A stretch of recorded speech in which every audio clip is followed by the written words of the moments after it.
ഇപ്പൊ എല്ലാരും പറയുന്ന ഒരു സംഭവം എന്ന് വെച്ചാല് നമുക്ക് CBT ഓസ്കിയും കഴിഞ്ഞ പിൻ കിട്ടിക്കഴിഞ്ഞാൽ എല്ലാം ആയി എന്നുള്ളതാണ്. മനസ്സിലായോ? എല്ലാന്നും ഇപ്പൊ മനസ്സിലായി. അതിപ്പോ മനസ്സിലായി. ഉം, അതുപോലെ ഉം, നാട്ടിൽ നിന്ന് വിസിറ്റിംഗ് വിസയില് ഓസ്കിക്ക് വന്ന് പിൻ നമ്പർ കിട്ടുന്ന ആൾക്കാരുണ്ട്. അത് മോസ്ട്ലി പാസ്സായി. അത് കഴിഞ്ഞിട്ട് ഒരുപാട് അപ്ലൈ ചെയ്തു ജോലിക്ക്, ഈവൻ പ്രൈവറ്റിൽ വരെ.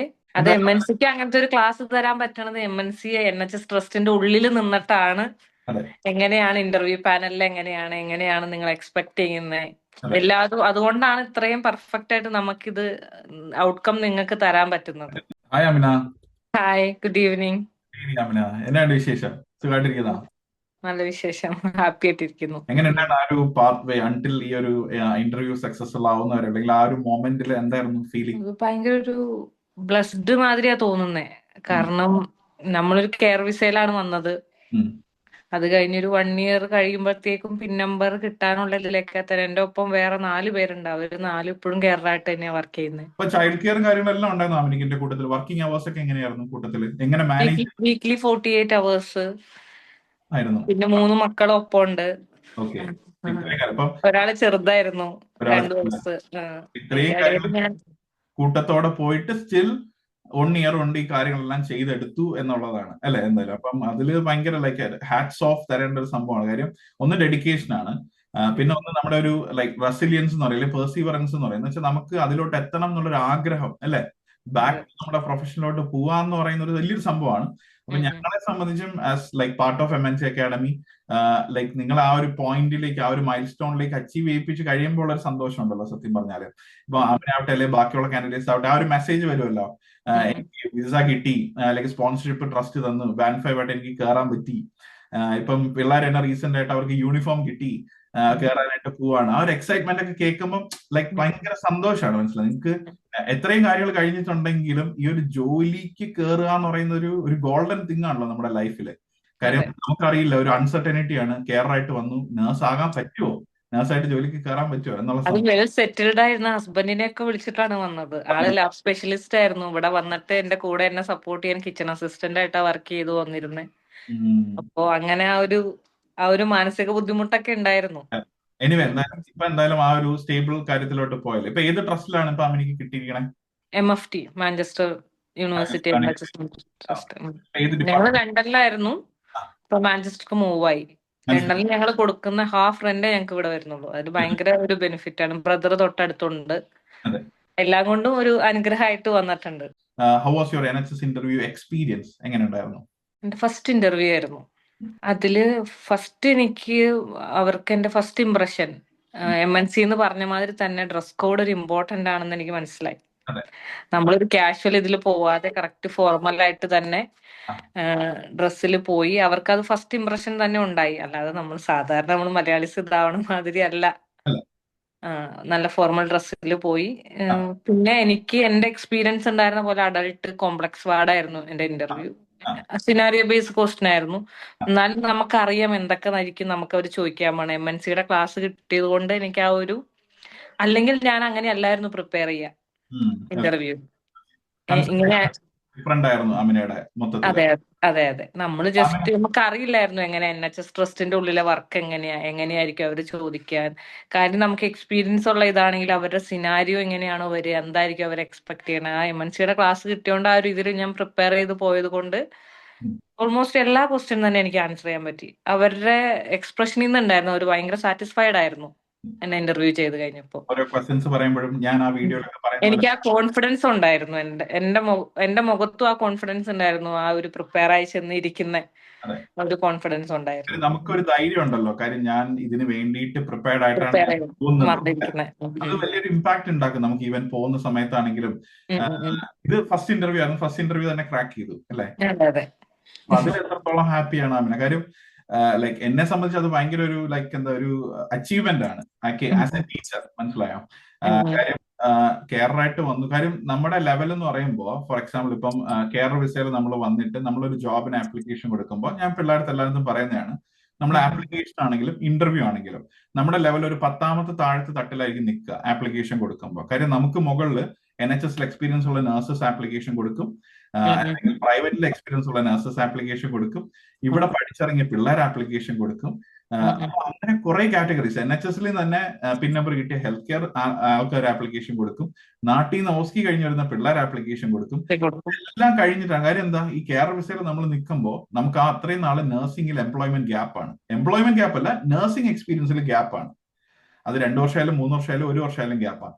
അപ്പൊ ഇത്രയും ആൾക്കാരെ താണ്ടിയിട്ട് വേണം നമ്മുടെ ലോട്ട്, നമ്മുടെ പേര് പിക്ക് ചെയ്യാൻ. അപ്പൊ അത് ഒരു കടമ്പയാണ് ആപ്ലിക്കേഷൻ കഴിയാന്നുള്ള കാര്യം. എന്നിട്ട് അതിൽ നിന്ന് ഇന്റർവ്യൂവിന് വരുമ്പോഴും ഈ ആൾക്കാരെല്ലാം അവിടെയും കാണും മിക്കവാറും. ഇന്ന് നമുക്ക് ഫസ്റ്റ് ഇന്റർവ്യൂ കിട്ടുക എന്ന് പറയുന്നത് ഒരു വലിയൊരു സംഭവമാണ്. എന്തായാലും മനസ്സിലായോ? അതിനെന്താ, MNCക്ക് ഭയങ്കര പങ്കുണ്ടായിട്ട്. അതെ, അത് ഒരുപാട് അല്ലെങ്കിൽ ഞാൻ ഈ ലെവലിൽ എത്തൂലായിരുന്നു. അതെ, അതിൽ ഒരുപാട് സന്തോഷം അമ്മ കേട്ടതിൽ. ആൻഡ് ഈവൻ ഞാൻ പറഞ്ഞ പോലെ അതിന് ഒരു പ്രത്യേകം കൺഗ്രാറ്റുലേഷൻസ്. ബിക്കോസ് വീഡിയോസ് മാത്രം കാണുക എന്നുള്ള കാര്യമല്ല. കാര്യം എല്ലാവരും നമ്മുടെ വീഡിയോസ് കാര്യങ്ങൾ ആക്സസ് ചെയ്യുന്ന ആൾക്കാരുണ്ട് നമ്മുടെ ഇന്റർവ്യൂ പ്രിപ്പറേഷൻ വേണ്ടിയിട്ട്. പക്ഷെ ഞാൻ മോക്കിലോട്ട് നടത്താൻ പോകുമ്പോൾ തന്നെ അവരുടെ നിന്നുള്ള റെസ്പോൺസ് കേൾക്കുമ്പോൾ എനിക്ക് സത്യം പറഞ്ഞാൽ ചില സമയത്ത് വിഷമോ, ചില കുട്ടികൾ കേട്ടോ, ജനറലൈസ് ചെയ്തല്ല പറഞ്ഞു. കാര്യം അവർക്ക് ഇത്രയും നാളായിട്ടുള്ള ആക്സസ് ഉണ്ടായിട്ട് പോലും അവരൊന്നത് സമയം എടുത്ത് പോലും അത് കാണത്തില്ല. മനസ്സിലായി?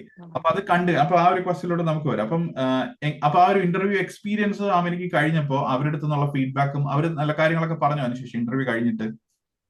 ഞാൻ വീട്ടിലെത്തി 1 hour കൊണ്ട് എനിക്ക് കോള് വന്നു. ആ സ്പോൺസർഷിപ്പ് ഒരു ഡൗട്ട് ആയിരുന്നു. ഞാൻ രണ്ടാമതൊരു ഇന്റർവ്യൂ അറ്റൻഡ് ചെയ്തായിരുന്നു. ഇതിവിടെ സെലക്ഷൻ ആയെന്ന് പറഞ്ഞാലും സ്പോൺസർഷിപ്പ് ഒരു ഡൗട്ട് പറഞ്ഞതുകൊണ്ട് ഞാൻ രണ്ടാമത് ഇന്റർവ്യൂ അറ്റൻഡ്, അവർക്ക് അതും എനിക്ക് കിട്ടി. പക്ഷെ എനിക്ക് സ്പോൺസർഷിപ്പ് ഇല്ലായിരുന്നു. അത് അവിടെ ലണ്ടനിൽ തന്നെയായിരുന്നു. പക്ഷെ ഇത് വന്നിട്ട് പിന്നെ അവർ എനിക്ക് വേണ്ടി സംസാരിച്ച് സ്പോൺസർഷിപ്പ് വരെ എനിക്ക് ശരിയാക്കി തന്നു. ഇപ്പൊ 3 വർഷത്തെ വിസ കിട്ടി. 3 വർഷത്തെ വിസ കിട്ടി.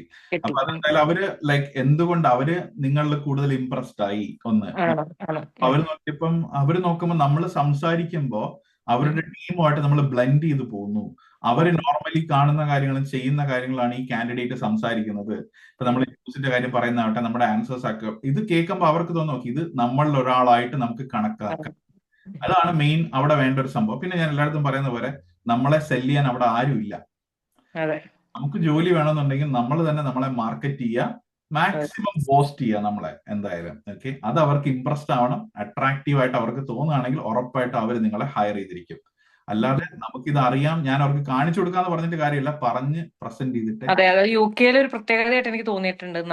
നമ്മൾ ചെയ്താൽ നമ്മൾ വെർബലൈസ് ചെയ്താലാണ്, നമ്മളിത് ചെയ്യണ അവർ കാണുന്നില്ലേ എന്ന് വിചാരിച്ചിട്ട് കാര്യമില്ല. അത് എന്റെ പ്രീവിയസ് മാനേജറിൽ നിന്ന് കിട്ടിയ ഒരു വേർഡായിരുന്നു എനിക്ക്. നമ്മളെ വെർബലൈസ് ചെയ്യണം. അത് ശരിയാണ്, നമ്മൾ വെർബലൈസ് ചെയ്താലാണ് എല്ലാവരും കാര്യമുള്ളൂ. റെക്കഗ്നൈസ് ചെയ്യണമെന്നില്ല. കാര്യം ഈവൻ നമ്മൾ ഓസ്കിക്ക് ആണെങ്കിൽ പോലും നമ്മൾ ഏതെങ്കിലും ഒരു സ്റ്റെപ്പ് നമ്മൾ വിട്ടു പോയിട്ടുണ്ടെങ്കിൽ നമ്മൾ പറയാറുണ്ട് എന്താ, scenario I will do this എന്ന് പറഞ്ഞിട്ട് നമ്മൾ വെർബലൈസ് ചെയ്യും. അപ്പം അത് നമ്മളെല്ലാം ഓരോന്നും നമ്മളിപ്പം പേഷ്യന്റ് നമ്മൾ മരുന്ന് കൊടുക്കാൻ പോകുന്നു, 5 റൈറ്റ്സ് ഓഫ് മെഡിക്കേഷൻ, അലർജി നമ്മൾ ചെക്ക് ചെയ്യും, ഇതെല്ലാം നമ്മൾ ഓരോന്നായിട്ട് വെർബലൈസ് ചെയ്ത് പറയുന്നത് എന്തിനാ? കാര്യം അവർക്കറിയണം നമ്മൾ ഇതെല്ലാം സ്റ്റെപ്പ് ബൈ സ്റ്റെപ്പ് ചെയ്യും. ഓസ്കിയുടെ കാര്യം നമ്മൾ പിള്ളേർക്ക് പറഞ്ഞു കൊടുക്കുമ്പോഴും ഹാൻഡ് വാഷിങ്ങിന്റെ കാര്യമായിട്ട് സ്റ്റെപ്പ് എന്തിനാ ഇതൊക്കെ പറയണമെന്ന് അവരിങ്ങനെ ആലോചിക്കും. എന്തിനാ കർട്ടൻ ക്ലോസ് ചെയ്യണേ, എന്തിനാ ഹസാർഡ്സ് ഉണ്ടെന്നുള്ള കാര്യം പറയുന്നത്. പക്ഷെ എല്ലാം വെർബലൈസ് ചെയ്താലേ അറിയാൻ പറ്റുള്ളൂ. സെയിം കാര്യം ബെൽസി. അപ്പം എങ്ങനെയായിരുന്നു ആമിനായിട്ട് പരിചയമുള്ള? നമ്മുടെ ഗ്രൂപ്പിൽ ഗ്രൂപ്പിൽ പരിചയപ്പെട്ടാണ് അല്ലെ? ഓക്കെ. ബെൽസി ആമിനയുടെ ഓരോ കാര്യങ്ങളൊക്കെ ആവുന്നുള്ളൂ. ഞാൻ പറഞ്ഞു ഞാൻ ആരെയും നമ്മൾ എന്താ എല്ലാവരുടെയും കാര്യങ്ങൾ ആയതിനു ശേഷം മാത്രമേ നമ്മൾ ഒന്ന് ഫീഡ്ബാക്ക് നടത്താറുള്ളൂ. ബെൽസിക്ക് എനിക്ക് ഒന്ന് യൂണിഫോം കിട്ടി സ്റ്റാർട്ട് ഡേറ്റ് ആയതിനു ശേഷമാണ് ബെൽസിയുടെ സെഷൻ നമ്മൾ ഫീഡ്ബാക്ക് സെഷൻ നമ്മൾ നടത്തുന്നത്. അപ്പൊ ഇപ്പോഴത്തെ സിറ്റുവേഷൻ നമുക്ക് ഒന്നും പറയാൻ പറ്റില്ല, ആമിനയ്ക്ക് തന്നെ അറിയാം. ഇപ്പൊ എല്ലാരും പറയുന്ന ഒരു സംഭവം എന്ന് വെച്ചാല് നമുക്ക് CBT ഓസ്കിയും കഴിഞ്ഞ പിൻ കിട്ടിക്കഴിഞ്ഞാൽ എല്ലാം ആയി എന്നുള്ളതാണ്. മനസ്സിലായോ? അതിപ്പോ മനസ്സിലായി. എനിക്ക് എന്താ അതിനെ പറ്റിയിട്ട് പറഞ്ഞത്. കാര്യം നമുക്കിപ്പം ഒരുപാട് പേര് നമ്മളിപ്പോ പിൻ നമ്പർ കെയർ വിസയിൽ വന്നിട്ടുള്ള ആൾക്കാരുണ്ട്. അവർക്ക് SIP പാത്വേ നല്ലൊരു പാത്വേ ആണ്. ആ പാത്വേ കൂടെ പിൻ നമ്പർ നമുക്ക് OET സ്കിപ്പ് ചെയ്ത് പിൻ നമ്പർ കിട്ടി വെയിറ്റ് ചെയ്യുന്ന ആൾക്കാർ നമ്മളെ അടുത്ത് എൻറോൾ ചെയ്തവരുണ്ട്, ഇല്ലാത്ത ആൾക്കാരുണ്ട്, ഒരുപാടുണ്ട്. വലിയൊരു ഹ്യൂജ് ഗ്രൂപ്പാണ്. ഓക്കെ. അതുപോലെ നാട്ടിൽ നിന്ന് വിസിറ്റിംഗ് വിസയില് ഓസ്കിക്ക് വന്ന് പിൻ നമ്പർ കിട്ടുന്ന ആൾക്കാരുണ്ട്. NHS ഹെൽത്ത് കെയർ അസിസ്റ്റന്റ് ആയിട്ട് SIP ആൾക്കാരുണ്ട്.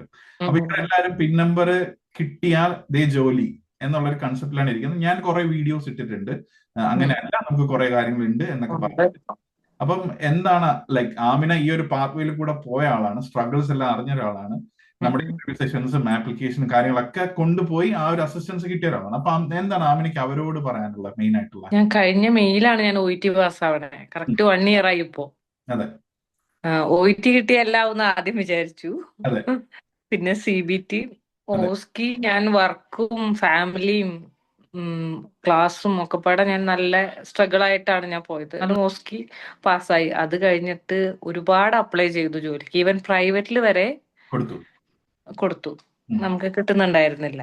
നമുക്ക് MNCയുടെ സപ്പോർട്ട് ഡോക്യുമെന്റ് എങ്ങനെ നമ്മൾ സബ്മിറ്റ് ചെയ്യണം, നമുക്ക് ആ ഇന്റർവ്യൂ അതെ എങ്ങനെ ആപ്ലിക്കേഷൻ ചെയ്യണം എന്നുള്ളൊരു ക്ലാസ് ഉണ്ടായിരുന്നല്ലോ. അതെ അതെ അത് കണ്ടിട്ട് ഞാൻ ട്രാക്കിൽ അപ്ലൈ ചെയ്തതിനാണ് എനിക്ക് ഇന്റർവ്യൂ കോൾ കിട്ടിയത്. കിട്ടിയത്. ഓക്കെ. അപ്പൊ അതിന് മുന്നേ ആപ്ലിക്കേഷൻസ് ചെയ്യുന്നത് അപ്പം ലൈക്ക് എങ്ങനെയായിരുന്നു? അതിൽ നിന്ന് കമ്പയർ ചെയ്ത് ആ വീഡിയോസ് കണ്ട് അല്ലെങ്കിൽ നമ്മൾ പറഞ്ഞു തന്നപ്പോൾ എനിക്ക് മനസ്സിലാക്കി ഇങ്ങനെയല്ല, ഇങ്ങനെയായിരുന്നു ചെയ്യേണ്ടത്. അതെ അതെ, ആ വീഡിയോ പിന്നെ ഒരേന്ന് കണ്ടിട്ട് പൗസ് ചെയ്ത് വെച്ചിട്ടൊക്കെയാണ് ഞാൻ പിന്നെ ആപ്ലിക്കേഷൻ സത്യമായിട്ടും ചെയ്തത്. അപ്പൊ അതിൽ നിന്ന് ചില പറഞ്ഞു. ചില ഏരിയ ഒന്നും നമുക്ക് അവിടെ ക്വസ്റ്റ്യൻ എങ്ങനെ ചെയ്യണം, ചിലത് നമ്മൾ യെസ് കൊടുക്കുന്നിടത്ത് നോ ആയിരുന്നു. അങ്ങനെ അതെ സിമ്പിൾ കാര്യങ്ങൾ വരെ അതെ നമുക്ക് മനസ്സിലാവാത്തതുണ്ടായിരുന്നു. അതെ. അപ്പൊ അതിൽ നിന്ന് അങ്ങനെ കണ്ട് വീഡിയോ ഇപ്പൊ ഞാൻ നോർമലി പറയുന്ന ഒന്നാമത്തെ ഒരു കാര്യമാണ് ഈ ആപ്ലിക്കേഷൻ ത്രൂ നമുക്ക് പോവാം. ഓക്കെ. ആപ്ലിക്കേഷൻ ചെയ്യുന്ന സമയത്ത് ഒരുപാട് പേര് നമുക്ക് ആപ്ലിക്കേഷൻ എനിക്ക് റിവ്യൂ ചെയ്യാനായിട്ട് അയച്ചു തരും, നമ്മുടെ ആപ്ലിക്കേഷൻ അസിസ്റ്റൻസ് എടുക്കുന്ന സമയത്ത്. അപ്പൊ ഞാനത് കാണുമ്പോൾ തന്നെ എനിക്ക് മനസ്സിലാവും മൊബൈലിൽ ചെയ്തതാണോ കമ്പ്യൂട്ടറിലോ ലാപ്പിൽ ചെയ്താണ്. അതെ. അപ്പം ഏറ്റവും ബെറ്റർ കാര്യം മൊബൈലില് ഇത്രയും വേർഡ്സും കാര്യങ്ങളും ടൈപ്പ് ചെയ്ത് ഈ ഒരു ആപ്ലിക്കേഷൻ ഒരൊറ്റ ആപ്ലിക്കേഷൻ കൊടുത്തു കഴിയുമ്പോൾ തന്നെ അവർക്ക് ഒരു 10 കൊടുത്ത ഫീൽ ആയിരിക്കും എന്തായാലും. ഓക്കെ. അവന് മൊബൈലിൽ എപ്പോഴെങ്ങനെ ചെയ്തിട്ടുണ്ടോ ആപ്ലിക്കേഷൻ? ഇല്ല, ഞാൻ ലാപ്പിലാണ് ചെയ്യാറ്. ആപ്പിൽ കംഫർട്ടബിൾ ആയിട്ട് സീംലെസ് ആയിട്ട് ഈസി ആയിട്ട് ചെയ്യാൻ പറ്റില്ല കാര്യങ്ങളൊക്കെ, ഉവ്വ്. ഒരു കുഴപ്പമില്ലാതെ. അപ്പൊ അവനക്ക് ആ വീഡിയോ കണ്ടിട്ട് ഒരു സൈഡിൽ നിന്ന് പോസ്റ്റ് ചെയ്ത് ലാപ്പിൽ ഈസി ആയിട്ട് കാര്യങ്ങൾ ചെയ്യാനും പറ്റി അല്ലെ? അങ്ങനെ. അപ്പൊ ഞാനിപ്പോ എല്ലായിടത്തും പറയുന്ന കാര്യം മൊബൈലിൽ ദയവ് ചെയ്ത് ചെയ്യാതെ ആർക്കെങ്കിലും കടം മേടിച്ചിട്ടാണെങ്കിലും ഒരു ലാപ്ടോപ്പിൽ ചെയ്യാം. ആ ഒരു സജഷൻ ഓക്കെ ആണല്ലോ? അവനെ അഗ്രി ചെയ്യുന്നുണ്ടോ അതിന് വേണ്ടി? അതെ അതെ അതെ, ലാപ്പിൽ ചെയ്യണം. ഓക്കെ. അപ്പം ആപ്ലിക്കേഷൻ ആ വീഡിയോസ് കണ്ടു, നന്നായിട്ട് സപ്പോർട്ടിംഗ് ഇൻഫർമേഷൻ കൊടുക്കാൻ പറ്റും. വെച്ചു. പിന്നെ എനിക്ക് ബെൽസി ഒരു PDF അയച്ചു തന്നു. ആ നമ്മുടെ സപ്പോർട്ടിംഗ് സ്റ്റേറ്റ്മെന്റ്. അത് തന്നെ ഓക്കെ. എക്സാക്ട്ലി അത് വെച്ചിട്ട് എനിക്ക് 16 വർഷത്തെ എക്സ്പീരിയൻസ് ഉണ്ട്. അപ്പൊ അതനുസരിച്ച് എഴുതാൻ ഫസ്റ്റ് ആക്ച്വലി എന്റെ CBT സമയത്താണ് ആദ്യമായിട്ട് ഞാൻ MNCയുടെ വീഡിയോ കാണുന്നത്. ഓക്കെ.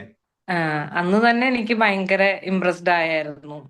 ഞാൻ എന്റെ കൊളീഗ്സിനോടൊക്കെ പറഞ്ഞു കൊടുത്തു ഇങ്ങനെ നമ്മള് CBT ഒക്കെ ചെയ്യുമ്പോൾ ഇവരെ ക്ലാസ് തന്നെയാണ്. കാരണം ഈ ബേസ് ചെയ്ത ഇതാണ് നമുക്ക് വരുന്നത്. അതെ അതെ. ക്വസ്റ്റ്യൻസ് നമ്മൾ ആ ഗ്രൂപ്പിലും ഡിസ്കസ് ചെയ്യുന്നത്. ഞാൻ വേറൊരു ഇതിൽ ചേർന്നിരുന്നു ആക്ച്വലി. അവർ വെറുതെ ക്വസ്റ്റ്യൻ ആൻസേഴ്സ് നമ്മൾ പഠിച്ചു പോയാൽ പാസ്സാവുന്നതാണ് വന്നത്. പക്ഷേ ഞാൻ ഫസ്റ്റ് അറ്റംപ്റ്റിൽ CBT എനിക്ക് കിട്ടിയില്ല. കാര്യം സിമ്പിൾ ആണെങ്കിലും നമ്മൾ ആ പ്രിപ്പയർ ചെയ്ത് പോയ വേ ശരിയല്ലായിരുന്നു. അപ്പൊ ആമിന സെക്കൻഡ് ടൈം ആണ് നമ്മുടെ അടുത്തോട്ട് വരുന്നത് അല്ലെ? ഫസ്റ്റ് അറ്റംപ്റ്റ് രണ്ടാമത്തെ അറ്റംപ്റ്റിലാണ് വന്നത്. ഇപ്പൊ ആമിന പറഞ്ഞ ഈ ഒരു CBTയുടെ കേസ് എനിക്കൊന്ന് ഒരുപാട് പേര് ഈ സെയിം ഇൻസ്റ്റിറ്റ്യൂട്ട്, ഞാൻ പേരൊന്നും പറയുന്നില്ല, സെയിം സ്ഥലത്തുനിന്ന് നമുക്ക് എന്താ ഫോട്ടോ കോപ്പീസും അല്ലെങ്കിൽ ക്വസ്റ്റ്യൻസും മാത്രമായിട്ട് ഒരു ബുക്ക് മാത്രമോ അല്ലെങ്കിൽ ഓൺലൈനായിട്ട് കുറെ ഓൺലൈനിൽ നമുക്ക് ഇങ്ങനെ ക്വസ്റ്റ്യൻ ആൻസർ ഇങ്ങനെ ചെയ്ത് പോവാ. അപ്പൊ അത് മാത്രം ചെയ്തിട്ട് കുറെ പേര് അവരുടെ സെക്കൻഡ് അല്ലെങ്കിൽ തേർഡ് അറ്റംപ്റ്റ് നമ്മൾ അത് കാശുണ്ട്, അത്യാവശ്യം നല്ലൊരു എമൗണ്ട് കൊടുക്കുന്നുണ്ട്. അപ്പൊ അതെല്ലാം കഴിഞ്ഞിട്ട് നമ്മുടെ അടുത്തേക്ക് വരും. അപ്പൊ വരുമ്പോ ഇവര് പറയുന്ന ഞാൻ സത്യം പറഞ്ഞ് ഞെട്ടിപ്പോ. കാരണം നമ്മൾ 1-to-1 ആയിട്ട് ഒരു ടീച്ചറിനെ കൊടുത്ത് പഠിപ്പിക്കുന്ന ഒരു സംഭവമാണ്. ഇവർ ക്ലാസ് പോലും കൊടുക്കുന്നില്ല. അപ്പൊ അതിന്റെ കൂട്ടത്തിൽ മെറ്റീരിയൽസ് കാര്യം ഒരുപാട് സിലബസ് മാറി. ഓക്കെ. ഇവൻ ആമിനിക്ക് ആ CBTയുടെ ക്ലാസ്സസ് ഓസ്കിക്കാണെങ്കിലും ഇന്റർവ്യൂവിനാണെങ്കിലും ഒരുപാട് ഹെൽപ്പ് ചെയ്തില്ലേ? ഒത്തിരി ഹെൽപ്പ് ചെയ്തു. കാരണം ഞാൻ എക്സാമിന് 10 ദിവസം ഉള്ളൂ, എനിക്ക് CBT എക്സാമിന് 10 ദിവസം ഉള്ളൂ. അപ്പോഴാണ് ഇതിന്റെ വീഡിയോ കാണുന്നത്. അതെനിക്ക് പക്ഷെ കുറഞ്ഞ ദിവസമായി പോയല്ലോ എന്ന് എനിക്ക് വിഷമം ഉണ്ടായിരുന്നു. പക്ഷെ എക്സാമിന്റെ ഞാൻ ആ ഗ്രൂപ്പിൽ ഇതൊക്കെ ചെയ്യുന്നുണ്ടായിരുന്നു, ഞാൻ വർക്ക് ചെയ്യുന്നുണ്ടായിരുന്നു അതിന്റെ ഇടയിൽ. പക്ഷെ എക്സാമിന്റെ തലേ ദിവസം 2 hours ഞാൻ ആ വീഡിയോ തന്നെ, ക്ലാസിന്റെ വീഡിയോ റിപ്പീറ്റ് ചെയ്ത് കണ്ടിട്ടാണ് എനിക്ക് അതെന്താന്ന് മനസ്സിലായി, ഇവരെന്താ ഉദ്ദേശിക്കണേ എക്സാമിന് എന്നുള്ളതൊരു ഐഡിയ എനിക്ക് വരുന്നത്. കിട്ടി. അങ്ങനെയാണ് എനിക്ക് CBT കിട്ടിയത്. അല്ലാതെ നമ്മൾ വെറുതെ കുറെ ക്വസ്റ്റ്യൻ ആൻസേഴ്സ് വെറുതെ ചെയ്തിട്ട് പോയിട്ട് കാര്യമില്ല എന്ന് മനസ്സിലായി. അതെ, എക്സാക്ട്ലി. കാര്യം സിലബസ് കുറെ ചേഞ്ച് ചെയ്തു. ഈവൻ നമ്മള് വേറൊന്നുമല്ല, ഞാൻ പറയുന്ന കാര്യം വെച്ചാൽ നമ്മളിപ്പോ കുറെ 2000 ക്വസ്റ്റ്യൻ 3000 ക്വസ്റ്റ്യൻ പഠിച്ചു പോയി കിട്ടുന്ന ഒരു സാഹചര്യം ഉണ്ടായിരുന്നു 2022-23 മാറ്റി എക്സാക്ട്ലി ഒരു എൻക്ലക്സ് ആർന്നല്ല. പക്ഷെ നമ്മൾ എന്താണ് ഒരു സെനാരിയോ നമുക്ക് വന്നു കഴിഞ്ഞാൽ അതിന്റെ ഒരു തിയറി, ലീഡർഷിപ്പ് ആവട്ടെ, NMCയുടെ കോഡ് ആൻഡ് കണ്ടക്ട് ആവട്ടെ, പ്രിൻസിപ്പിൾസ് ആവട്ടെ, ഇതൊക്കെ നമുക്ക് നമുക്കൊരു തിയറി ബാക്കപ്പ് വേണം അല്ലെ? എങ്കിൽ നമുക്ക് ക്വസ്റ്റ്യൻസ് എങ്ങനെ പാരാഫ്രൈസ് ചെയ്ത് തന്നാൽ നമുക്ക് ആൻസർ ചെയ്യാനായിട്ട് സാധിക്കും. ഒരു കുഴപ്പമില്ല. നമുക്കിത് വർക്കിലും ഉപകാരപ്പെടും. ഒരുപാട് ഈവൻ ന്യൂസിന്റെ ഒരുപാട് കാര്യങ്ങളാവട്ടെ എല്ലാ കാര്യങ്ങളും അല്ലെ, നമുക്ക് ഈവൻ ഹോസ്പിറ്റലാണെങ്കിൽ നമുക്ക് ഒരുപാട് ഹെൽപ്പ് ചെയ്യുന്ന കുറെ കാര്യങ്ങൾ ഉണ്ടായി. നമുക്കൊരു ഐഡിയ തരും. എന്താണ് NHS വർക്ക് ചെയ്യുക, എന്താണ് UK ഒരു നഴ്സിംഗ് എന്ന് പറയുന്നത്, നമുക്കൊരു ക്ലിയർ പിക്ചർ കിട്ടും മൊത്തത്തിൽ. അത് എന്തായാലും MNCക്ക് അങ്ങനത്തെ ഒരു ക്ലാസ് തരാൻ പറ്റണത് MNC NHS ട്രസ്റ്റിന്റെ ഉള്ളിൽ നിന്നിട്ടാണ്. അതെ എങ്ങനെയാണ് ഇന്റർവ്യൂ പാനലിൽ എങ്ങനെയാണ് നിങ്ങൾ എക്സ്പെക്ട് ചെയ്യുന്നത്, അതെ എല്ലാതും അതുകൊണ്ടാണ് ഇത്രയും പെർഫെക്റ്റ് ആയിട്ട് നമുക്കിത് ഔട്ട്കം നിങ്ങൾക്ക് തരാൻ പറ്റുന്നത്. ഉറപ്പായിട്ടും. കാര്യം എക്സ്പീരിയൻസ് കിട്ടുക എന്നുള്ള കാര്യം, അല്ലെങ്കിൽ അതിൽ നിന്നുള്ള ഇൻഫർമേഷൻ ഷെയർ ചെയ്യുന്നത് വലിയൊരു കാര്യമാണല്ലോ. കാര്യം നമ്മൾ ഒരിടത്ത് നിന്നിട്ട് അതിനെ പറ്റിയിട്ട് പറയുമ്പോഴാണല്ലോ ആൾക്കാർക്ക് കൂടുതൽ അത് ഒന്ന് ഗ്രാസ്പ് ചെയ്ത് എന്താണ് എക്സാക്ട്ലി എന്ന് മനസ്സിലാക്കാൻ പറ്റുന്നതും. നിങ്ങൾക്ക് ഓക്കെ അതിൽ കൂടെ കാണാൻ പറ്റും, ഓക്കെ ഇതാണ് എന്റെ ഫ്യൂച്ചർ, ഇങ്ങനെയാണ് ഞാൻ ചെയ്യേണ്ടി വരിക എന്നുള്ള കാര്യം ഒരു ഐഡിയ കിട്ടും. എന്തായാലും ഒരുപാട് സന്തോഷം. CBTയുടെ ജേർണി കഴിഞ്ഞു അല്ലെ. ദെൻ അതിനുശേഷം പിന്നെ ഓസ്കിയുടെ കാര്യങ്ങളെല്ലാം അതിന്റെ കൂട്ടത്തിൽ ഹെൽപ്ഫുൾ ആയി. ഓസ്കിയുടെ കാര്യം പിന്നെ ഈ ഒരു പാത്ത് വേ പറഞ്ഞു ആമിനെ. ഇപ്പം പാത്ത് വേ എന്ന് പറയുന്നത് ആറിലോട്ട് എത്തിയത്, നാട്ടിൽ 16 വർഷത്തെ ടോട്ടൽ എക്സ്പീരിയൻസ്, മിഡിൽ ഈസ്റ്റിലും എക്സ്പീരിയൻസ് ആണ്. അതെങ്ങനെയാണ് ഒരു പാത്ത് വേ ബാൻഡ് 5ലോട്ട് എത്തിയത്? ഞാൻ ഫസ്റ്റ് 2 ഇയർ നാട്ടിലുണ്ടായിരുന്നു, പിന്നെ ഞാൻ സൗദിയാണ്. ഓക്കെ. ഉം. പിന്നെ 2021 സൗദിയിൽ നിന്ന് തിരിച്ചു വന്ന് 2 വർഷം വീണ്ടും നാട്ടിൽ തന്നെയായിരുന്നു. ഓക്കെ. അത് ചാർജ് നേഴ്സായിട്ടായിരുന്നു അപ്പൊ വർക്ക് ചെയ്തത്. അത് കഴിഞ്ഞിട്ടാണ് ഇങ്ങനെ ഒരു ഓപ്ഷൻ കിട്ടിയപ്പോ, ഓപ്പർച്യൂണിറ്റി കിട്ടിയപ്പോ ഇങ്ങനെ കയറി വന്നത്. വന്ന പാടെ തൊട്ട് തന്നെ മനസ്സിൽ എത്രയും വേഗം ഒരു രജിസ്റ്റർ നഴ്സ് ആവുക എന്നുള്ളത് തന്നെയായിരുന്നു. അതെ ഉദ്ദേശം അത് തന്നെയായിരുന്നു. ആ സമയം തൊട്ട് 1 ഇയർ കൊണ്ട് സ്വിഫ്റ്റ് പാത്ത് വേ വഴി കയറാന്നുള്ള ഇതിലാണ്. OIT ട്രൈ ചെയ്തിട്ട് കിട്ടിയില്ലായിരുന്നു. അങ്ങനെ വന്നു ഇവിടെ എത്തിക്കഴിഞ്ഞപ്പോഴാണ് നമുക്ക് അങ്ങനെ സപ്പോർട്ട് ഇല്ലാന്ന് മനസ്സിലായത്. അപ്പൊ പിന്നെ OITക്ക് വേണ്ടി ട്രൈ ചെയ്തു. എനിക്ക് നാട്ടിൽ എഴുതിയാലും ഒത്തിരി കുറെ കൂടെ ബെറ്റർ ആയിട്ട് തോന്നി ഇവിടെ OIT എഴുതിയപ്പോ. ഭയങ്കര ഒരു സപ്പോർട്ടീവ് ടീമായിട്ട് തോന്നി ഇവിടെ എല്ലാവരും. നമുക്ക് സ്പീക്കിംഗ് ഒക്കെ ഭയങ്കര സപ്പോർട്ടായിരുന്നു. ഇവൻ നല്ലതാണ്. കാര്യം വെച്ചാൽ ഇവൻ എല്ലാ കാര്യം ഒന്ന് റഷ് ഇല്ല. നാട്ടിലൊരു 1000 പേര് ഇപ്പൊ അത്രയും ഇല്ല. ഇപ്പൊ നാട്ടിലെ എക്സാംസ് വളരെ കുറവാ, ഇല്ലല്ലോ. അപ്പം റിക്രൂട്ട്മെന്റ് ഇല്ലല്ലോ എന്തായാലും. അപ്പൊ അതുകൊണ്ട് തന്നെ ആൾക്കാർ വളരെ കുറവാ. ഇപ്പൊ ഇവിടെ 10-15 പേരല്ലേ ഉള്ളൂ എന്തായാലും താഴെ. അതിലേക്ക് വന്നു. പിന്നെ എത്രയും വേഗം നമ്മുടെ MNCയുടെ വീഡിയോസ് ആ സമയം തൊട്ടൊക്കെ കാണുന്നുണ്ടായിരുന്നോ? എല്ലാ കാര്യങ്ങളും, ഇന്റർവ്യൂവിന്റെ കാര്യങ്ങളും അപ്ഡേറ്റ് ഒക്കെ, അതോ റീസെന്റ് ആയിട്ടാണ് അറിഞ്ഞതൊക്കെ? ഞാൻ CBTയുടെ ആ ടൈമിലാണ്, കഴിഞ്ഞ ജൂണിലാണ് ആദ്യമായിട്ട് ഞാൻ MNCയുടെ വീഡിയോ കാണുന്നത്. ബാക്കി സംഭവങ്ങളൊക്കെ നോക്കി അല്ലെ. അതുകൊണ്ടാണ് ഞാൻ ഇന്റർവ്യൂ ക്രാക്ക് ചെയ്തതും. അല്ലെങ്കിൽ ഇങ്ങനെ എനിക്ക് കിട്ടില്ല. അപ്ലൈ ചെയ്യേണ്ട എങ്ങനെയാന്ന് നമുക്ക് അറിയില്ല. അതെ, മനസ്സിലായി. അപ്പൊ എങ്ങനെയായിരുന്നു വേറൊരു ക്വസ്റ്റ്യൻ, ആമിനയ്ക്ക് എങ്ങനെയാണ് ഗെറ്റിംഗ് ഷോർട്ട് ലിസ്റ്റ്, ഒരു ഇന്റർവ്യൂവിന് ഷോർട്ട് ലിസ്റ്റഡ് ആവുന്നത് ടഫ് ആയിരുന്നോ അതോ ഈസി ആയിരുന്നോ? എത്രത്തോളം ഹെൽപ്ഫുൾ ആയിരുന്നു കാര്യങ്ങൾ, നമ്മുടെ MNCയുടെ സപ്പോർട്ടിംഗ് ഡോക്യുമെന്റ്സും വീഡിയോസ് ഒക്കെ? ഇനീഷ്യലി എനിക്ക് ടഫായിട്ട് തോന്നിയിരുന്നു. കാരണം നമുക്ക് മാനസികമായിട്ട് ഭയങ്കര തളർത്തണ മാതിരി ആയിരുന്നു. കാരണം നമ്മൾ അപ്ലൈ ചെയ്യണൊന്നും കിട്ടുന്നില്ല. റെക്കമെൻഡേഷൻ വഴിയാണെങ്കിൽ നമുക്ക് RNന്റെ എക്സ്പീരിയൻസ് UK ഇല്ലാത്തത് കൊണ്ട് നമുക്ക് കിട്ടുന്നില്ലായിരുന്നു. എന്റെ വിസ അപ്പോഴും HCA വിസയായിരുന്നു. പ്രൈവറ്റിനൊക്കെ അത് ചേഞ്ച് ചെയ്യാൻ എന്തോ ഉണ്ട് എന്നൊക്കെ പറഞ്ഞു.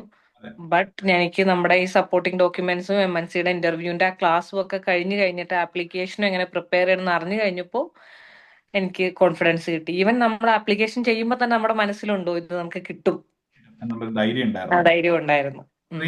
16 വർഷത്തെ എക്സ്പീരിയൻസ് എന്ന് പറയുന്നത് വെറുതെ അല്ല, മനസ്സിലായോ? അപ്പം അത് ഒരു വലിയൊരു സംഭവമാണ് എന്റെ കൂട്ടത്തിൽ നമുക്ക് കൊടുക്കും. പക്ഷെ അത് എങ്ങനെ നമ്മൾ അതിൽ ബ്ലെൻഡ് ചെയ്ത് നമ്മൾക്ക് അവരെ നമുക്ക് എന്ത് ചെയ്യണം, ബോധിപ്പിച്ച് കാണിക്കണം. അതെ, അല്ലെങ്കിൽ ഒന്നുകിൽ വെർബലൈസ് ചെയ്യാൻ അറിയണം, അല്ലെങ്കിൽ അവരെ നമ്മൾ അറിയിക്കണം. എക്സാക്ട്ലി. ഒരുപാട് പേര് ഇപ്പം എത്ര ആപ്ലിക്കേഷൻസ് അവനെ കൊടുത്തിട്ടുള്ള കാര്യം, കുറെ പേര് നമ്മളിത് വന്നിട്ട് പറയും ഇഷ്ടമാതിരി ആപ്ലിക്കേഷൻസ് കൊടുത്തു. എത്ര ആപ്ലിക്കേഷൻസ് അവനെ കൊടുത്തതായി? ട്രാക്കിൽ ഞാൻ RNന് വേണ്ടിയിട്ട് ഞാനൊരു 13 ആപ്ലിക്കേഷൻ 13. അതെ, MNCയുടെ ഇന്റർവ്യൂവിന്റെ ആപ്ലിക്കേഷൻ പ്രിപ്പറേഷന്റെ ആ വീഡിയോ കഴിഞ്ഞിട്ട് ഞാൻ 2 ആപ്ലിക്കേഷനും വെച്ചോളൂ. 2 എനിക്ക് കോൾ വന്നു. Very good. അപ്പൊ അതില് മെയിൻ ഇപ്പം ഒന്ന് എനിക്ക് എടുത്തു പറയാനുള്ള കാര്യം, ഒരുപാട് പേര് 400-400 പുറത്ത് ആപ്ലിക്കേഷൻ കൊടുക്കുന്നവരെ എനിക്ക് പേഴ്സണലി അറിയാം. ഓക്കെ, അപ്പം അവരെടുത്തും അല്ലെങ്കിൽ അത് കമ്പയർ ചെയ്ത് ആമിനയുടെ കാര്യം പറയുമ്പോൾ, ആമിനയ്ക്ക് ബിക്കോസ് നാട്ടിലുള്ള എക്സ്പീരിയൻസും ഇത്രയും നാളത്തെ മിഡിൽ ഈസ്റ്റ് അല്ലെങ്കിൽ അറബി കൺട്രികളിലുള്ള എക്സ്പീരിയൻസും കൂടെ ഉള്ളത് കൊണ്ടുമാണ് you got short listed. And അതിനോടൊപ്പം എത്രത്തോളം നന്നായിട്ട് ആ ആപ്ലിക്കേഷൻ ചെയ്തു എന്നുള്ളൊരു കാര്യമാണ്. അത് ആമിന മാക്സിമം സമയം എടുത്ത് ആപ്ലിക്കേഷൻസ് കൊടുത്തോണ്ടേ ഇരുന്നില്ലേ സമയം കിട്ടുമ്പോഴൊക്കെ? എന്തായാലും അതെ ടൈം എടുത്ത് ചെയ്തിരുന്നു. എനിക്ക് സമയം ഇല്ലാഞ്ഞിട്ടും ഞാൻ രാത്രി ഇരുന്ന് ചെയ്തിരുന്നു. അതാണ് ആ ഡെഡിക്കേഷൻ. കാര്യം ചില കുട്ടികൾ ഇപ്പൊ ഞാൻ ആപ്ലിക്കേഷൻ നോക്കുമ്പോൾ ഒരിടത്ത് ബർമിംഗ്ഹാമിൽ കൊടുത്ത അതേ സംഭവം കോപ്പി പേസ്റ്റ് ചെയ്ത് ഇങ്ങോട്ടേക്ക് വെക്കും. മാഞ്ചസ്റ്റർ അപ്പൊ ആദ്യത്തെ സെന്റൻസ് വായിക്കുമ്പോൾ തന്നെ I like to work in the Birmingham University Hospital ആയിരിക്കും മാഞ്ചസ്റ്ററിലും കൊടുത്തിരിക്കുന്നത്. കൊടുത്തിരിക്കും. അതൊക്കെ ശ്രദ്ധിക്കണം. അതെ, ഒരു ആത്മാർത്ഥത ഇല്ലല്ലോ നമുക്ക് എന്തായാലും. അപ്പൊ അത് ഹെഡിങ് വൈസ് ഒക്കെ കൊടുത്ത് സ്പേസിംഗ് ഒക്കെ ചെയ്തു വന്നപ്പോ കുറച്ചൊരു ആശ്വാസമായി എങ്ങനെയാണ് ചെയ്യേണ്ടതെന്നുള്ള രീതിയിൽ അല്ലെ. ആണ് ആണ് ഓക്കെ, വെരി ഗുഡ്. അതെനിക്ക് അങ്ങനെ ഒരു ഐഡിയ കിട്ടിയോണ്ടാണ്. അല്ലെങ്കിൽ ഇത്ര വർഷത്തെ എക്സ്പീരിയൻസ് ഉണ്ടെന്ന് പറഞ്ഞിട്ട് കാര്യമില്ല. ഇതെങ്ങനെ നമ്മള് അതെല്ലാം ഹൈലൈറ്റ് ചെയ്തോ ആ 16 ഇയേഴ്സിന്റെ ഓഫ് എക്സ്പീരിയൻസ് അതെ ഫസ്റ്റ് ഹെഡിങ് വരുന്നത് തന്നെ നമുക്ക് അവരുടെ അണ്ടറിൽ ഇങ്ങനെ വർക്ക് ചെയ്യണം. എനിക്ക് കോംപ്ലക്സ് ഹെൽത്ത് ആണ് ഇഷ്ടം. അത് MNC കിട്ടിയത് കൊണ്ടാണ് എനിക്ക് അങ്ങനെ അങ്ങനെ വെച്ചാലാണ് അവരെ നമ്മളൊന്ന് പൊക്കി പറയണം. പിന്നെ നമ്മളൊന്ന് പൊക്കി പറയണം. അത് കഴിഞ്ഞിട്ട് എനിക്ക് ഫസ്റ്റ് ഇന്റർവ്യൂ കഴിഞ്ഞിട്ട് ഒരേന്നും അൺകണ്ടീഷണൽ ഓഫർ ലെറ്റർ വരുന്നില്ല 2 വീക്സ് കഴിഞ്ഞിട്ട്. അപ്പൊ ഞാൻ വാർഡ് മാനേജറെ വിളിച്ച് സംസാരിച്ചു. ഓരോ കാര്യത്തിനും വാർഡ് മാനേജറെ വിളിച്ച് പറയുമ്പോൾ അവരുടെ സൈഡിൽ നിന്ന് പുഷ് വരുമ്പോഴായിരുന്നു റിക്രൂട്ട്മെന്റ് ടീമിൽ നിന്ന് നമുക്ക് ഓരോ മെയില് വന്നുകൊണ്ടിരുന്നത്. നമ്മളും കൂടെ കുറച്ച് സൈഡിൽ നിന്ന് അങ്ങോട്ട് പുഷ് ചെയ്തിട്ടുണ്ടായിരുന്നു എന്തായാലും അല്ലേ. ഞാൻ മാനേജറെ വിളിച്ചിങ്ങനെ പറഞ്ഞു, ഇങ്ങനെ കഴിഞ്ഞിട്ട് ഇതുവരെ എനിക്കൊന്നും വന്നില്ലല്ലോ എന്ന് പറയുമ്പോ പിറ്റേ ദിവസം നമുക്ക് മെയില് വരും. ഞാൻ തുടർച്ചയായിട്ട് ഫോളോ അപ്പ് ചെയ്തുകൊണ്ടിരുന്നു. റിക്രൂട്ട്മെന്റ് ടീമിനെ വിളിച്ച് സംസാരിച്ചിരുന്നു. നല്ല കാര്യം നമ്മുടെ സൈഡിൽ ചെയ്യേണ്ട കാര്യങ്ങളാണ് ഇതും. ഏകദേശം ഇതേപോലെ തന്നെ കാൻഡിഡേറ്റ് നമ്മളടുത്ത് പറയുന്ന സമയം ഞാൻ പറയും ഒന്ന് അവരുടെ നമ്പറിലോട്ടൊന്ന് വിളിക്കാം അല്ലെ. വിളിക്കാം, നിങ്ങൾക്ക് അടുത്താണെങ്കിൽ അവിടെ ഒന്ന് പോകാം, ഒരു കുഴപ്പമില്ല. അപ്പൊ നമ്മളൊന്ന് പുഷ് ചെയ്തിട്ടുണ്ടെങ്കിൽ അവർ ബാക്കി കാര്യങ്ങളൊക്കെ ചെയ്യും എന്തായാലും. പിന്നെ ഇന്റർവ്യൂ കോള് സക്സസ് ആയെന്ന് പറഞ്ഞ അവരെന്നെ വിളിച്ചു പറഞ്ഞപ്പോ വാട്ട് ഈസ് നെക്സ്റ്റ് എന്ന് ഞാൻ അവരോട് ചോദിച്ചു. ഞാൻ നമ്പർ മേടിച്ചു. ഇനി എനിക്ക് എന്തെങ്കിലും ഡൗട്ട് ഉണ്ടെങ്കിൽ ഞാൻ എങ്ങനെ, അതൊക്കെ കൊണ്ടാണ് എനിക്ക് ഹെൽപ്ഫുൾ ആയത് എങ്ങനെ മുന്നോട്ട് പോവാം. Very good. പിന്നെ ഇനി എങ്ങനെയായിരുന്നു interview preparation? How well you manage your interview preparation? കാര്യം ഒരു ന്യൂ ആയിട്ടുള്ള ഒരു സംഭവമാണ്. ഷോർട്ട് ലിസ്റ്റഡ് ആയി, ആ ഒരു എക്സൈറ്റ്മെന്റ് ഉണ്ട്. എങ്ങനെയെങ്കിലും ജോലി കിട്ടിക്കണം എന്നുള്ള കാര്യം. ഷോർട്ട് ലിസ്റ്റഡ് ആവുന്നത് അത്രയും റയർ ആയിട്ടാണ്. അപ്പൊ കഴിഞ്ഞാൽ അതിന്റെ അർത്ഥം ഇന്റർവ്യൂവിന് നല്ല രീതിയിൽ പ്രിപ്പയർഡ് ആവണം. അപ്പൊ എങ്ങനെയായിരുന്നു ആ ഇന്റർവ്യൂ പ്രിപ്പറേഷൻ മാനേജ് ചെയ്തത്? ഫസ്റ്റ് ഞാൻ ക്ലാസ് കണ്ടു.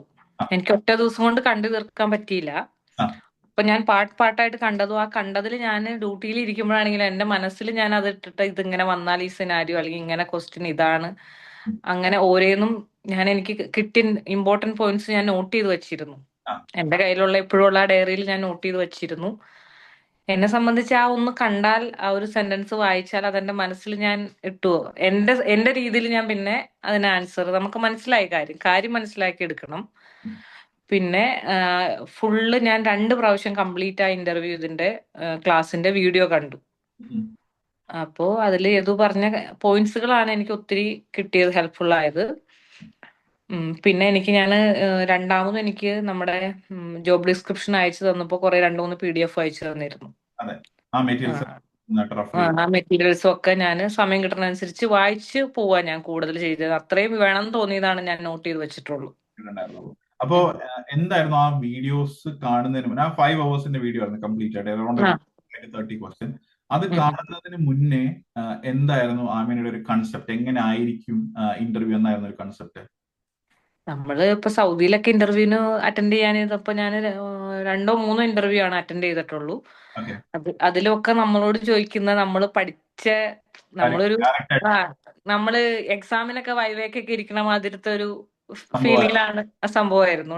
ഡയറക്റ്റ് ക്വസ്റ്റ്യൻസ്, ഇന്ന അസുഖം അതെന്താണ്, അല്ലെങ്കിൽ ഇൻസ്ട്രുമെന്റ് എന്താണ്, അങ്ങനെയൊക്കെ കേട്ടിട്ടുള്ളൂ. അപ്പോ ഇത് ക്ലാസ് കേൾക്കുമ്പോഴാണ് നമുക്ക് സിനാരിയോ ബേസിൽ വേണം. ഫോർ എക്സാമ്പിൾ ഒരു IV ഇൻഫ്യൂഷൻ പോകുമ്പോ അലർജി ആണെന്ന് അവർ ഡയറക്റ്റ് പറയുന്നില്ല നമ്മളോട്. നിങ്ങൾ നോട്ട് ചെയ്തു ഇങ്ങനെയാണ് അതിന്റെ ഒബ്സർവേഷൻസ്, അപ്പൊ നീ എന്ത് ചെയ്യും? അപ്പൊ നമുക്ക് മനസ്സിലാവണം അത് അലർജിയാണ്. ഞാനത് പറയാത്തത് ആമിന തന്നെ അത് പറഞ്ഞ് കേൾക്കുമ്പോൾ കാണുന്നവർക്ക് ആ ഒരു ഐഡിയ കിട്ടും, മനസ്സിലായോ? കാര്യം ഇവിടെ ഒരു ഡബിൾ മീനിങ്ങിലാണ് ക്വസ്റ്റ്യൻസ് എല്ലാം വരുന്നത്, അല്ലെങ്കിൽ പാരാഫ്രൈസ് ചെയ്ത് വരും. കാര്യം ആ പറയുന്ന ഐഡിയ നിങ്ങൾക്ക് ആ ഒരു ക്ലിനിക്കൽ നോളജ് ഉണ്ടെങ്കിൽ മാത്രമേ മനസ്സിലാവുള്ളൂ. ഇപ്പം ഫോർ എക്സാമ്പിൾ നമ്മൾ ആ ഹൈപ്പോഗ്ലൈസീമിയുടെ ഒരു ക്വസ്റ്റ്യൻ ഞാൻ ആ വീഡിയോക്കകത്ത് പറയുന്നുണ്ട്. അപ്പൊ ഹൈപ്പോഗ്ലൈസീമിയുടെ ക്വസ്റ്റ്യനിൽ പേഷ്യന്റ് ഹൈപ്പോഗ്ലൈസീമിക് ആയി, നിങ്ങൾ എന്ത് ചെയ്യും? പേഷ്യന്റിന് വിശപ്പുണ്ടായിരുന്നു നേരത്തെ എന്നൊക്കെ പറയുന്നുണ്ട്. പക്ഷെ ഹൈപ്പോഗ്ലൈസീമിക് ആയി പേഷ്യന്റ് ചെറുതായിട്ട് കൺഫ്യൂഷനിൽ പോകുന്നുണ്ടെന്ന് പറയുന്നുണ്ട് ക്വസ്റ്റ്യനിൽ. അവിടെ റിസ്ക് ഓഫ് ആസ്പിറേഷൻ എന്നുള്ള ഒരു കാര്യം നമ്മുടെ മനസ്സിൽ ഉണ്ടെങ്കിലേ നമ്മൾ പേഷ്യന്റ് ഫുഡ് കൊടുക്കാൻ പറ്റില്ല എന്ന് പറയുള്ളൂ. എന്താ? ബിക്കോസ് റിസ്ക് ഓഫ് ആസ്പിറേഷൻ ഉണ്ട്, കൺഫ്യൂഷൻ പേഷ്യന്റ് വന്നിട്ടുണ്ട് അല്ലെ, ഹൈപ്പോഗ്ലൈസീമിക് പേഷ്യന്റ് പോകുന്നുണ്ട്. അപ്പൊ അവിടെ റിസ്ക് നമുക്ക് മനസ്സിലാക്കാൻ പറ്റണം എന്തായാലും. അപ്പൊ സിനാരിയോ ബേസ്ഡ് ആയിട്ടുള്ള കോമൺ, നമ്മൾ ഈ 2-2 വിളിക്കുന്ന കാര്യങ്ങളും അങ്ങനെയുള്ള കുറെ കാര്യങ്ങളൊക്കെ കേട്ടപ്പോ കുറെ പുതിയതായിട്ടും കാര്യങ്ങളൊക്കെ കേട്ടൊക്കെ തോന്നിയോ ആമിനിക്ക് പുതിയ പുതിയ ക്വസ്റ്റ്യൻസ് കേട്ടപ്പോ? തീർച്ചയായിട്ടും. കാരണം ഹോസ്പിറ്റലിലെ ഞാനൊരു കെയർ ഹോമിലാ UK-ലാന്ന് പറഞ്ഞിട്ട് കാര്യമില്ല. ഒത്തിരി ഡിഫറൻസ് ആണ് ഒരു ഹോസ്പിറ്റലിലെ സെറ്റിങ്സും ഒരു കെയർ ഹോം സെറ്റിങ്സും. അപ്പൊ അതിൽ നമ്മൾ ഒരേ ക്വസ്റ്റ്യൻസും ഇതൊക്കെ കാണുമ്പോൾ ഒരുപാട് നമ്മൾക്ക് അറിയാത്ത കാര്യങ്ങൾ പറഞ്ഞു തരുക തന്നെയായിരുന്നു. ഈവൻ എനിക്ക് ഹോസ്പിറ്റൽ എക്സ്പീരിയൻസ് ഉണ്ടെങ്കിലും ഒരു NHS ട്രസ്റ്റിന്റെ ഉള്ളിൽ എങ്ങനെയാ സംഭവിക്കണേന്ന് എനിക്ക് യദുവിന്റെ വീഡിയോ നിന്നാണ് കിട്ടിയത്. അപ്പൊ അതെല്ലാം അത്യാവശ്യം നല്ല രീതിയിൽ ഇപ്പൊ ഫോളിന്റെ കാര്യമാണെങ്കിലും ബാക്കി സംഭവങ്ങളാണെങ്കിലും ഒക്കെ ഒന്ന് മാനേജ് ചെയ്ത് പ്രോപ്പർ ആയിട്ട് നമ്മുടെ ഒരു ഇൻഫർമേഷൻ ആയിട്ട് മാറ്റിയെടുത്ത് ഇന്റർവ്യൂ പറയാനായിട്ട് സാധിച്ചു. പിന്നെ എനിക്ക് പറയാൻ തോന്നിയ ഒരു കാര്യം എന്ന് വെച്ചാൽ നമ്മൾ ഇവൻ തെറ്ററിയാതെ പറഞ്ഞു വരാം അവരോട് നമുക്കത് കറക്റ്റ് ചെയ്യാൻ പറ്റും. അല്ലാതെ നമ്മൾ പേടിച്ചിരിക്കേണ്ടതോ, ഒന്നുമില്ല. നമുക്കൊരു ഫ്രണ്ട്ലി ടോക്കായിരുന്നു ഇന്റർവ്യൂ ആണെങ്കിലും. എത്ര പേരുണ്ടായിരുന്നു പാനലില്? 2 പേര്. അവരെല്ലാം നല്ല ഫ്രണ്ട്ലി ആയിട്ട് തന്നെ അപ്രോച്ച് ചെയ്തൊക്കെ അതെ സംസാരിക്കും. അതെ അതെ അതെ. ഒന്നും നമുക്കൊരു പേടി തോന്നിയില്ല. ഞാൻ പറഞ്ഞല്ലോ നമ്മുടെ പിൻ നമ്പേഴ്സ് കിട്ടിയിട്ടുള്ള നഴ്സസിന് അപ്പൊ അവർ വെയിറ്റ് ചെയ്തിരിക്കുന്നുണ്ട് ഓരോ കാര്യങ്ങൾ. ഞാൻ പറഞ്ഞല്ലോ നമ്മുടെ വീഡിയോസ് കാണുന്ന ഒരുപാട് പേരുണ്ട്, എൻറോൾ ചെയ്യുന്ന ഒരുപാട് പേരുണ്ട്. അവർക്കറിയാം ഇപ്പം കെയർ അസിസ്റ്റന്റ് ആയിട്ട് കഴിഞ്ഞിട്ടാണ് അവർക്ക് ഈ പിൻ നമ്പർ കിട്ടിയത്. അവരെല്ലാവരും ഭയങ്കര കൺസേൺഡ് ആണ്. ജോബ് കിട്ടുന്നില്ല, ആപ്ലിക്കേഷൻസ് കൊടുക്കുന്നുണ്ട്, പക്ഷെ ഒന്നും ശരിയാവുന്നില്ല. ഓക്കെ, അപ്പൊ നമ്മൾ ഇത്രയും കാര്യങ്ങൾ പറഞ്ഞു. ആമിനെ ഇപ്പം റീസെന്റ് ആയിട്ട് ബാൻഡ് 5ലേക്ക് ജോബ് കിട്ടിയ ഒരാളാണ്. അപ്പൊ എന്താണ് അവർക്ക് കൊടുക്കാനുള്ള അഡ്വൈസ്? നമ്മൾക്കൊരു എയിം ഉണ്ട്. നമ്മൾ അതിനു വേണ്ടി ഹാർഡ് വർക്ക് ചെയ്താൽ നമ്മൾ അതിൽ എത്തിപ്പെടും. അതെ അതെ, നമ്മൾ അതിന് കെയർലെസ് ആയിട്ട് ചെയ്യരുത്. എക്സാക്ട്ലി. കെയർലെസ് ആയിട്ട് ചെയ്യരുത്. ആ ഒരു എയിം എന്താണോ അത് നമ്മൾ വെൽ പ്രിപ്പയർഡ് ആവണം. അതിനുവേണ്ടി സമയം കണ്ടെത്തണം.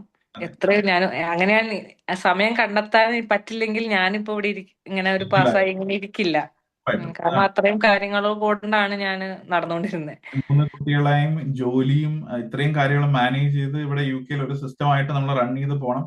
അതിന്റെ ഇടയിൽ CBT ക്ലാസ്സുകൾ, OSCE ക്ലാസ്സുകൾ, OET ക്ലാസ്സുകൾ, ദെൻ ഇന്റർവ്യൂ പ്രിപ്പറേഷൻ, ഇത്രയും വരുമ്പോൾ നമുക്കൊരു ഗൈഡൻസ് ആണ് ചെയ്യാൻ പറ്റുക അല്ലെ എന്തായാലും. അപ്പം നമ്മൾ ഇപ്പൊ ആമിന പറഞ്ഞ പോലെ തന്നെ നമുക്കൊരു എയിം വേണം, ഒരു ഒബ്ജക്റ്റീവ് വേണം, അല്ലെങ്കിൽ അതിനുവേണ്ടി നമ്മൾ ഹാർഡ് വർക്ക് ചെയ്യുക. അപ്പം പലരും പല കാര്യങ്ങൾ പറയും. എനിക്ക് നൈറ്റ് ഞാൻ താമസിച്ചായിരിക്കും വരിക. ഓക്കെ ഫൈൻ, ഒന്ന് ഫ്രഷ് ആയിട്ട് ഒരു അരമണിക്കൂർ അല്ലെങ്കിൽ ഒരു മണിക്കൂർ ഇപ്പൊ അവന് പറഞ്ഞില്ല വർക്കിന്റെ ഇടയിലും ആ വീഡിയോ കാണാം, വീഡിയോ കേൾക്കാം ഇല്ലേ ബ്രേക്കിന്റെ സമയത്ത്. അപ്പൊ അതൊക്കെ നമുക്ക് തോന്നലുണ്ടെങ്കിലല്ലേ നമ്മൾ ചെയ്യുള്ളൂ എന്തായാലും അല്ലെ. അപ്പം ഇവർക്ക് ഇപ്പൊ നമ്മുടെ ഈ സെഷൻസ് കാര്യങ്ങളൊക്കെ ഉണ്ട്. അപ്പൊ ആമിനയ്ക്ക് എത്രത്തോളം ആമിനെ റെക്കമെൻഡ് ചെയ്യുന്നുണ്ട് ഈ റീസെന്റ് ആയിട്ട് പിൻ നമ്പർ കിട്ടിയിട്ടുള്ള ആൾക്ക് ആപ്ലിക്കേഷൻ അസിസ്റ്റൻസ് ആണെങ്കിൽ ഇന്റർവ്യൂ പ്രിപ്പറേഷൻ ആണെങ്കിൽ നമ്മുടെ ക്ലാസ്സുകളും വീഡിയോസ് ഒക്കെ തന്നെ ആമിനെ റെക്കമെൻഡ് ചെയ്യുന്നുണ്ടോ ആസ് എ സക്സസ്ഫുൾ കാൻഡിഡേറ്റ്? തീർച്ചയായിട്ടും 100%. കാരണം എന്റെ കൂടെയുള്ള എന്റെ കൊളീഗ്സ് പാസ്സായിട്ടില്ലെങ്കിൽ ഞാൻ അവർക്ക് അഡ്വൈസ് കൊടുത്തതിൽ ഞാൻ പറഞ്ഞു ഇങ്ങനെ ഒരു ടീമുണ്ട്, നമ്മൾ അവരെ കോണ്ടാക്ട് ചെയ്യണം, ഇന്റർവ്യൂ പ്രിപ്പറേഷനും ഒക്കെ. തീർച്ചയായിട്ടും എപ്പോഴും MNC ഞാൻ 100% നിങ്ങൾ രണ്ടുപേരും ഒത്തിരി അനുഗ്രഹിക്കും. നിങ്ങൾ വേറൊന്നും ഉദ്ദേശിച്ച് ചെയ്യണ മാതിരി ചെറിയ ചെറിയ കാര്യം പോയിന്റ് വരെ നമ്മൾക്ക് കിട്ടുന്നത് നമ്മളെ മലയാളികളെ മനസ്സിലാക്കിയിട്ടാണ് നിങ്ങൾ പറയുന്ന ഓരോ കാര്യങ്ങൾ. അത് ട്രസ്റ്റിന്റെ ഉള്ളിൽ നിന്നും മറ്റുള്ളിൽ നിന്ന് കിട്ടിയിട്ടും എക്സ്പീരിയൻസിൽ നിന്നും പറയുന്നതാണ്. നിങ്ങൾ കൂടുതൽ പൈസ എക്സ്പെക്ട് ചെയ്യുന്നില്ല. ഇതുകൊണ്ട് ഒരുപാട് ഞങ്ങൾക്കാണ് ഗുണമുള്ളത്. നിങ്ങൾക്ക് ഒത്തിരി അതിനൊരു ഗുണമുണ്ടെന്ന് എനിക്ക് തോന്നുന്നില്ല. നിങ്ങളുടെ ഒരു നല്ല മനസ്സുകൊണ്ടാണ് നമ്മൾക്ക് ഇങ്ങനെ എവിടെയെന്ന് പറഞ്ഞു തരുന്നത്. അതെ, മാക്സിമം ഇപ്പൊ നമുക്ക് നമ്മുടെ റണ്ണിങ് കോസ്റ്റുകളും കാര്യങ്ങളെല്ലാം നമുക്ക് മാനേജ് ചെയ്ത് കൊണ്ടുപോകണം എന്താണെങ്കിലും ഉറപ്പായിട്ടും. കാര്യം നമുക്ക് നല്ലൊരു ടീം നമ്മുടെ കൂടെ വർക്ക് ചെയ്യുന്നുണ്ട്. അവരുടെ ഡെയിലി അത്യാവശ്യം നല്ലൊരു സ്റ്റാഫ് ഉണ്ട്. അപ്പൊ അവരുടെ മന്ത്ലി ഏർണിങ്ങും അവരുടെ ഫാമിലി എല്ലാം റൺ ചെയ്യുന്നതും നമ്മുടെ ഈ ഗ്രൂപ്പിന്റെ കൂട്ടത്തിലാണ് എന്തായാലും. നല്ലൊരു ടീം. അപ്പൊ ഉറപ്പായിട്ടും റണ്ണിങ് കോസ്റ്റും കാര്യങ്ങളെല്ലാം ഉണ്ട്. പക്ഷെ അതിന്റെ അപ്പുറം നമുക്ക് കിട്ടുന്ന ഏറ്റവും വലിയൊരു ഫീഡ്ബാക്ക് എന്ന് പറയുന്നത് നിങ്ങളുടെ ലൈഫിൽ ഉണ്ടാവുന്ന ഒരു മൈൽ സ്റ്റോൺ അച്ചീവ്മെന്റ് ആണ്. ഇത് നമ്മളെ സംബന്ധിച്ച് പ്രൈസ്ലെസ് ആണ് ആ സംഭവം എന്ന് പറയുന്നത്. എത്ര കൊടുത്താലും വില മതിച്ചാലും ഒരു ടീച്ചറിന് കിട്ടുന്ന ഒരു സംഭവം എന്ന് പറയുന്നത് ഭയങ്കര ഇതാണ്. ഞാൻ ഇപ്പൊ ഇത്രയും നാളായിട്ടും ഈ ഒരു ഇപ്പൊ എല്ലാവരും ചോദിക്കുന്ന കാര്യമാണ് ഈ ലൈക്ക് നിങ്ങൾ ഹോസ്പിറ്റലിൽ വർക്ക് ചെയ്യുന്നു, ഡെപ്യൂട്ടി മാനേജർ ആണ്, വാർഡ് മാനേജ് ചെയ്യുന്നുണ്ട്, ക്ലിനിക്കൽ സ്പെഷ്യലിസ്റ്റ് റോള് വർക്ക് ചെയ്യുന്നുണ്ട്, ഇതിന്റെ കൂട്ടത്തിൽ എങ്ങനെ സമയം കിട്ടുന്നു ഇതൊക്കെ ചെയ്യാനായിട്ട്? അപ്പം നമുക്ക് ആ ഒരു അഡിക്ഷൻ വന്നു പോയാലുണ്ടല്ലോ, ലൈക്ക് ഒരു സക്സസിന്റെ അഡിക്ഷൻ കിട്ടി കഴിഞ്ഞാൽ നമുക്ക് ഇങ്ങനെ ആൾക്കാർ വന്നുകൊണ്ടേ ഇരിക്കുമല്ലേ. അപ്പം നമുക്ക് സഹായിക്കാനുള്ള ടെൻഡൻസി കൂടിക്കൊണ്ടിരിക്കും ഓട്ടോമാറ്റിക്കലി. സഹായിക്കുക തന്നെയാണ് ശരിക്കും, ആ വേർഡ് കറക്റ്റ് ആണ്. ഒത്തിരി സഹായിക്കുന്നുണ്ട്. ഇപ്പൊ ഈവൻ ആമിനിക്കാണെങ്കിൽ എത്രയോ പേർക്ക് പറഞ്ഞു കൊടുക്കാം. ഈവൻ അവർക്കൊക്കെ ബുദ്ധിമുട്ടുണ്ടെങ്കിൽ ഒരാൾക്ക് നമുക്കൊരു കൈത്താങ് കൊടുക്കാം അല്ലെ. അങ്ങനെയല്ല നീ ഇങ്ങനെയാണ് ചെയ്യേണ്ടത്. ഈവൻ ഇപ്പം ബെൽസി ആണെങ്കിൽ എടുത്ത് തോന്നി, ബെൽസി എത്രയോ പേർക്ക് പറഞ്ഞു കൊടുത്തു ഇങ്ങനെയാണ് ചെയ്യേണ്ടത്, ഇതാണ് എക്സസൈസ് ചെയ്യേണ്ടത്, അല്ലെങ്കിൽ ഈ ഡോക്യുമെന്റ്സ് നോക്കി പ്രിപ്പയർ ഈ വീഡിയോ കണ്ടു നോക്കുക. അപ്പൊ അതൊക്കെ ഒരു സന്തോഷമാണ് അതൊക്കെ അറിയുമ്പോ. മനസ്സിലായോ? പാമിന് തന്നെ ഒരു 100 പേരെടുത്ത് ഇനി പറയും, ഈവൻ ജോലിക്ക് പോകുമ്പോഴും ലൈക്ക് ഇന്ന മെറ്റീരിയൽസ് ഉണ്ട്, ഇന്ന വീഡിയോസ് നിങ്ങൾ കാണുക. അപ്പൊ അത് കുറച്ച് പേർക്ക് ഒരു ഹെൽപ്പാണ് അറ്റ്ലീസ്റ്റ്. അതെ, ഞങ്ങളുടെ മനസ്സറിഞ്ഞ് പറഞ്ഞു തരും. ചില വീഡിയോ കാണുമ്പോൾ കറക്റ്റ് നമ്മുടെ മനസ്സറിഞ്ഞ് പറഞ്ഞു തരും പോലെ തോന്നും. ഇത് എങ്ങനെയായിരിക്കും നമ്മുടെ മനസ്സിലുള്ള ഒരു ക്വസ്റ്റ്യൻ ആയിരിക്കും ചിലപ്പോൾ ഏത് ഉത്തരമായിട്ട് വരുന്നത്. എന്തായാലും ഒരുപാട് സന്തോഷം അമിന. സമയത്തിനിടയിൽ തിരക്കിട്ട സമയമാണ് എനിക്കറിയാം. അതിനിടയിൽ സമയം കണ്ടെത്തി എനിക്ക് ഇങ്ങോട്ട് മെസ്സേജ് അയച്ച് ഫീഡ്ബാക്കിന് താല്പര്യമുണ്ട് എന്നുള്ള കാര്യങ്ങൾ പറഞ്ഞതൊക്കെ ഞാനും അതുകൊണ്ട് എനിക്ക് സത്യം പറഞ്ഞാൽ എനിക്ക് ലൈക്ക് ഒന്ന് തിരക്കായിരിക്കും നമ്മളെല്ലാവരും തന്നെ. പിന്നെ എന്റെ മനസ്സിൽ വെച്ചാൽ നിങ്ങൾക്ക് ജോലി കിട്ടിയെന്ന് പിള്ളേരുടെ അടുത്ത് എക്സൈറ്റഡ് ആയിട്ട് എന്നെ വിളിച്ച് പറയും. അപ്പൊ ഞാൻ പറയും, സാർ നമുക്ക് ഫീഡ്ബാക്ക് ചെയ്താലോ, വീഡിയോ ചെയ്താലോ, എനിക്ക് യൂട്യൂബിൽ ലൈക്ക് കുറെ പേർക്ക് ഇഷ്ടമാണല്ലോ അങ്ങനെ വരുന്നതും ഫോട്ടോയും. അപ്പൊ ഞാൻ പറയും, ഇപ്പൊ ഒന്നും പറയണ്ട, നമ്മളെ ഇമ്മീഡിയറ്റ് ഫാമിലി മാത്രം അറിയാം, ഒന്നും പറയാൻ പറ്റത്തില്ല. എല്ലാം ഒരു അൺസർട്ടൈൻ ആയിട്ടുള്ള സിറ്റുവേഷൻ ആണ് ഇവിടത്തെ കാര്യം. നമുക്ക് കാര്യം കിട്ടി, യൂണിഫോം ഒക്കെ ഇട്ട് ജോലിക്ക് കയറി കഴിഞ്ഞിട്ട് ഞാൻ പറയും ഓക്കെ ശരി, ഇനി നമുക്ക് കാര്യങ്ങളെല്ലാം ചെയ്യാം. അല്ലെങ്കിൽ വിസയുടെ സ്റ്റാറ്റസും കിട്ടി നമുക്ക് കൺഫേം ആയാലും കുഴപ്പമില്ല. അതുവരെ ഞാൻ എല്ലായിടത്തും പറയണ കാര്യം ഞാൻ ശരിക്കും ടെൻഷൻ അടിച്ചു എന്റെ വിസയുടെ കേസിൽ. ഉറപ്പായിട്ടും മാമിന. കാര്യം നമുക്കൊന്നും പറയാൻ പറ്റില്ല. കാര്യം അവര് ലാസ്റ്റ് നമ്മള് വീടിന്റെ ഒക്കെ ഇവിടെ കീ കിട്ടുന്ന കാര്യം ഭയങ്കര ടെൻഷനുള്ള സംഭവമാണ്, മനസ്സിലായി. അതിനി റെന്റിങ് ആണെങ്കിലും ശരി, ഒറിജിനൽ ആണെങ്കിലും ശരി, നമുക്ക് ആ സാധനം കയ്യിൽ കിട്ടിയിട്ടല്ലാതെ നമുക്ക് കിട്ടി എന്ന് പറയാൻ പറ്റില്ല. എന്തായാലും താങ്ക് യു സോ മച്ച് എല്ലാ കാര്യങ്ങളും പറഞ്ഞു. ഞാനാ താങ്ക് യു പറയണ്ടേ. ഒത്തിരി ഇന്റർവ്യൂ കിട്ടാൻ തന്നെ കാരണം MNC ആണ്. Thank you very much. നിങ്ങൾക്ക് ഒത്തിരി അനുഗ്രഹം ഉണ്ടാവും. Thank you so much. ഉറപ്പായിട്ടും അങ്ങനെ എന്തായാലും ഫർദർ സ്റ്റെപ്സും കാര്യങ്ങളെല്ലാം അറിയിക്കാം. Best wishes and God bless. എല്ലാം നല്ല രീതിയിൽ തന്നെ നടക്കട്ടെ. ഓക്കെ അല്ലേ? Thank you.